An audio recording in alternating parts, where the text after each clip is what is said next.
Una vila a l'antiga Roma era un centre d'explotació agrària, que en alguns casos era una segona residència de patricis que vivien a la ciutat, construïda durant la República Romana i l'Imperi Romà. La vila tenia una part urbana, on habitava el propietari de l'explotació, una part rústica reservada als treballadors, als esclaus, les eines i els animals, i una part fructuària on s'elaboraven i es conservaven els productes que havia generat l'explotació agrícola de la vila. Una vila va ser originalment una casa de camp romana, construïda per la classe alta. Hi ha dos tipus de viles. La vila urbana, que va ser seu d'un país que podria ser fàcilment accessible des de Roma o una altra ciutat per una nit o dues, i la vila rústica, la granja casa finca permanent, ocupades pels agents que havien encarregat de la massa. La vila rústica és l'edifici central d'una explotació agrícola. Al principi era una cabanya d'una sola estança i un pati central o un corral amb una cisterna per recollir l'aigua de la pluja. Més tard es van anar agregant al voltant del pati noves dependències amb usos específics. Menjador, els habitatges dels esclaus, els estables de bous i cavalls, el galliner. L'amo tenia sovint una part de la vila rústica agençada més o menys luxosament com a residència de camp. La vila rústica està formada per l'habitació de l'amo, un pati central, les habitacions dels esclaus, orículos i les termes.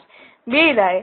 Després hi havia les viles urbanes. Si el propietari no era prou ric quan anava al camp, s'estava en les millors habitacions de la vila rústica o en una casa modesta, però molts latifundistes es feien construir magnífiques viles en indrets de bellesa paisatgística.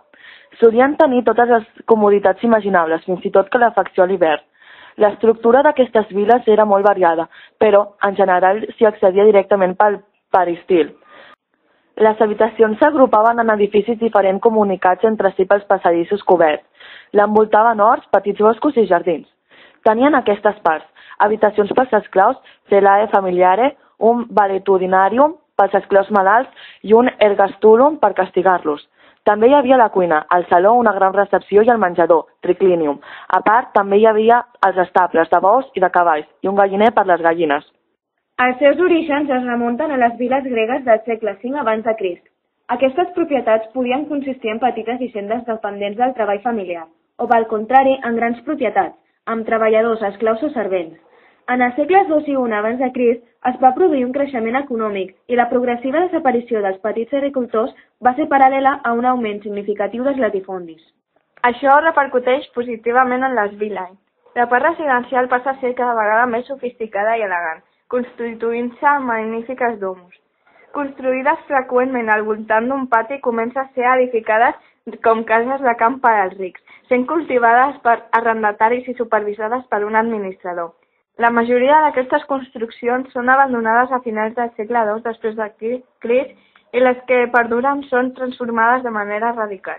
Les causes són fonamentalment unes reestructuracions de la producció motivats per la concentració de terres i la competència amb la producció africana. A partir del segle IV, moltes es transformen en lloc de cultes i algunes compaginen amb dues funcions, constituint-se en un factor important de la cristianització del món rural. A la vall del Guadalquivir perduren algunes viles fins al segle VII, transformades en esglésies cristianes. Les invasions bàrbares unides a un canvi en la cultura i la propietat acaben amb les últimes viles.